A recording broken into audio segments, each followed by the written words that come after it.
मेरी तरफ से राम राम सभी को। Welcome to my channel the lit PT vlog. आज का व्लॉग है डेडलिफ्ट के बारे में। मेरी 1 वीक की स्ट्रेटजी पूरी हो चुकी है। एक दिन मिक्स्ड एक्सरसाइजेस थी और एक दिन कार्डियो था। अब मैं प्रॉपर अपनी ट्रेनिंग पर आ गया हूँ, जिसमें मैं पर्टिकुलरली मसल्स को टारगेट करना स्टार्ट करूंगा। अब मेरा कार्डियो एक दिन छोड़ के एक दिन की बजाय हफ्ते में एक बार होएगा। तो पहला सेशन मेरा डेडलिफ्ट के बारे में ही है। मैं जिस जिम में काम करता हूँ, मुझे वहाँ पे मोस्टली देखने को मिलता है कि लोग डेडलिफ्ट से कतराते हैं कि उन्हें लोअर बैक पेन शुरू हो जाता है। लोअर बैक पेन शुरू होना आपकी गलत फॉर्म और गलत टेक्निक को दिखाता है।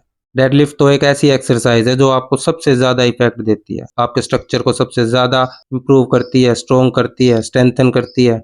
और मेरे हिसाब से तो सबसे ज्यादा फैट लॉस आपको डेडलिफ्ट के बाद ही मिलता है। डेडलिफ्ट में इंप्रूवमेंट मतलब आप ओवरऑल वर्कआउट में प्रोग्रेस। तो डेडलिफ्ट से दूर भागना कहीं की भी समझदारी नहीं है, बल्कि अंडर द गाइडेंस इसे सीखना और सीखने के बाद इस एक्सरसाइज में प्रोग्रेस करना आपकी ट्रांसफॉर्मेशन को बूस्ट अप कर देते हैं। अब एक very common mistake, shoulder retraction. बहुत लोग डेडलिफ्ट के सेटअप में शोल्डर ब्लेड्स को जोर से पीछे खींचने लगते हैं, जैसे चेस्ट पुश कर रहे हो। पर डेडलिफ्ट में शोल्डर्स रिट्रैक्टेड रहना प्रॉब्लम बन सकता है। डेडलिफ्ट में shoulder should be packed but not over retracted. अगर आप शोल्डर ब्लेड्स को ज्यादा रिट्रैक्टेड करते हो तो फंक्शनली आपके आर्म शॉर्टर हो जाते हैं, बार बॉडी के पास आ जाता है, हिप एंगल टाइट हो जाता है एंड आप लोअर बैक को एक्स्ट्रा कर्व में डाल सकते हो। इसका साफ सा तरीका होता है, चेस्ट स्लाइटली अप करो, shoulder relaxed but packed, over retract मत करो, लेट्स एंगेज करो जिससे बार को बॉडी के अलग कोई स्पेस ना हो, लेकिन फिर भी न्यूट्रल स्पाइन मेंटेन हो। न्यूट्रल स्पाइन रखना बहुत ज्यादा जरूरी है। एक वेरी इंपॉर्टेंट पॉइंट, जर्क लेना, यानी जब भी आप वेट को उठा रहे हो, आप किसी झटके से अगर वेट को उठाओगे तो ये movement intervertebral disc,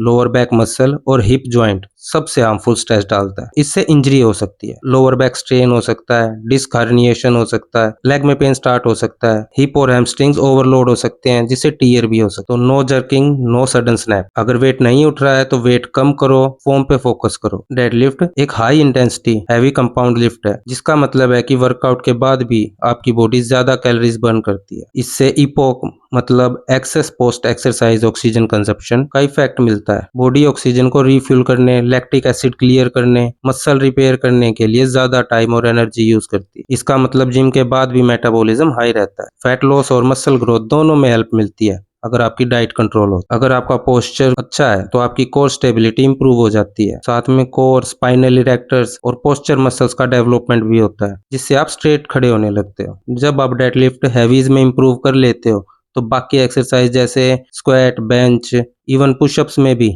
nervous system और स्ट्रेंथ दोनों ग्रो करते हैं। डेडलिफ्ट का प्रोग्रेस शो करता है कि हमारा ओवरऑल स्ट्रेंथ कर्व किस डायरेक्शन में जा रहा है। मोस्टली बिगिनर्स डेडलिफ्ट करते वक्त ये गलती तो बहुत ज्यादा करते हुए देखे गए हैं कि वो वेट को पहले नीचे से ऊपर उठाएंगे, फिर वेट जब ऊपर आ जाएगा तो वो ब्रीथ आउट कर देंगे, फिर वहां से ब्रीथ इन करके रेपिटेशन स्टार्ट करेंगे, वेट को नीचे तक नहीं रखेंगे, हवा में ही उल्टा वापस ले जाने लग जाएंगे। डेडलिफ्ट एक्सरसाइज को डीलोड करना बहुत जरूरी है, और अगर आप हैवी वेट को ऊपर उठाकर स्ट्रेट बॉडी में ब्रीथ आउट कर रहे हो तो आप अपनी इंजरी को इनविटेशन दे रहे हो। अगर तुम हर हफ्ते एक बार 1 रेप मैक्स कर रहे हो तो लॉन्ग टर्म में कुछ क्लियर साइड इफेक्ट्स आ सकते हैं। सीएनएस को बहुत प्रेशर पड़ता है और रिसर्च के हिसाब से हैवी 1 रेप मैक्स के बाद 48 से लेकर 96 आवर्स तक नर्वस सिस्टम फुल्ली रिकवर नहीं होता है। आप वीक फील करते हो, बेंच, स्क्वाट, डेडलिफ्ट सब में रैप हैवी फील होते हैं, फॉर्म में स्लाइटली लॉस आता है जिससे रिस्क बढ़ जाता है। 1 रेप मैक्स आपको 3 से 4 हफ्ते के बाद एक बार ट्राई करना होता है, हर हफ्ते ट्राई नहीं करना होता। जैसे ही आपको फील हो कि एक्सरसाइजेज आपकी बैक पर आ रही है, आपका पोस्चर बिगड़ने जा रहा है, वेट को वहीं के वहीं ड्रॉप कर दो।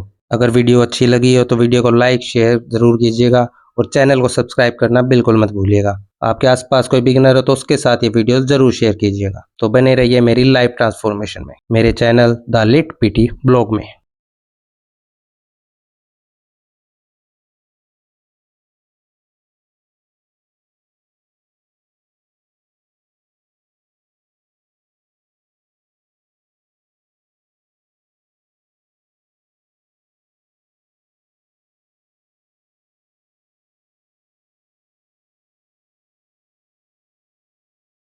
तो मिलते हैं अगले व्लॉग में।